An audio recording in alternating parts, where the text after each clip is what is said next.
The dress was made for sinning. Black, strapless, sheer. The slit up the side was cut so high that there was no way I could have worn underwear. The fabric clung to my frame like a second skin, shimmering when it caught the light as if tailored from the night sky itself. Long gloves of the same material covered my arms as if I dipped them past the elbows into shimmering ink. This was nothing like any of the ensembles Everlane had dressed me in when I'd first arrived at the Winter Palace. This was elegant, stunning, painfully sexy. I didn't recognize the woman in the full-length mirror of my dressing room. And there was a reason for that.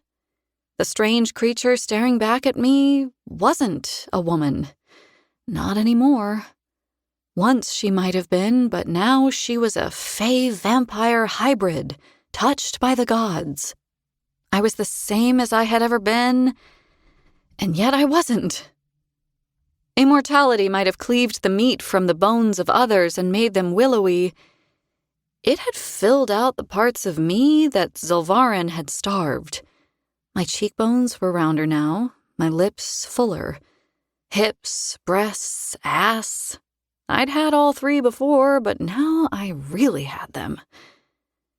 As it did every time I had caught myself in the mirror over the past 48 hours, my attention snagged on my tips of my pointed ears, poking through the dark waves of my hair. Reality seemed to warp and snap back into place whenever I saw them. In the end, I was just as Fisher's mother had drawn me. This was real. I was Fae. I was a vampire. The sound of a voice clearing at the back of the room broke the silence.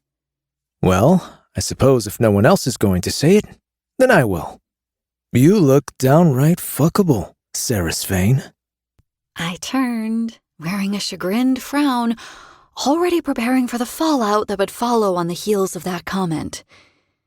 3 males occupied the large dressing room with me, each of them emitting so much testosterone that the air swam with it. By the large window, the last rays of sunlight burnished Taladeus's silver hair and limned his features in gold. I could sense his emotions now. I was connected to him in a way that I didn't enjoy.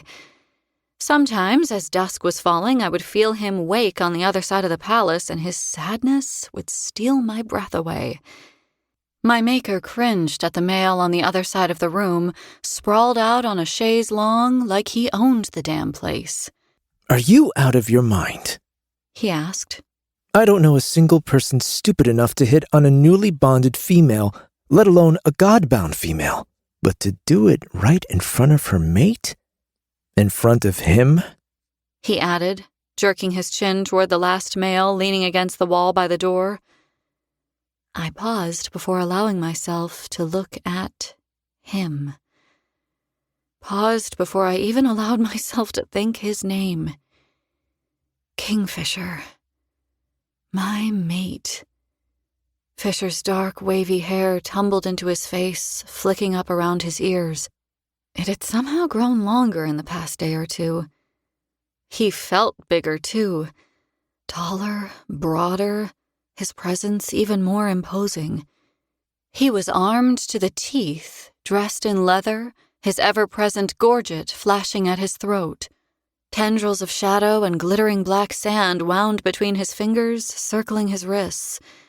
They twisted down his legs and spilled across the plush carpet like hunting snakes heading for the chaise.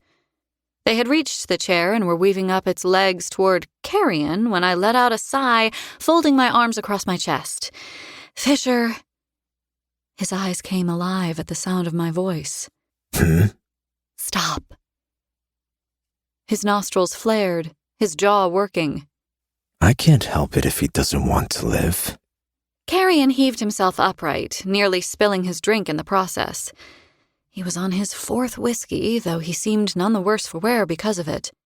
To keep listening to this audiobook for free, click the link in the description. It will take you to a free Audible trial where you can listen to this and many other books for free for 30 days.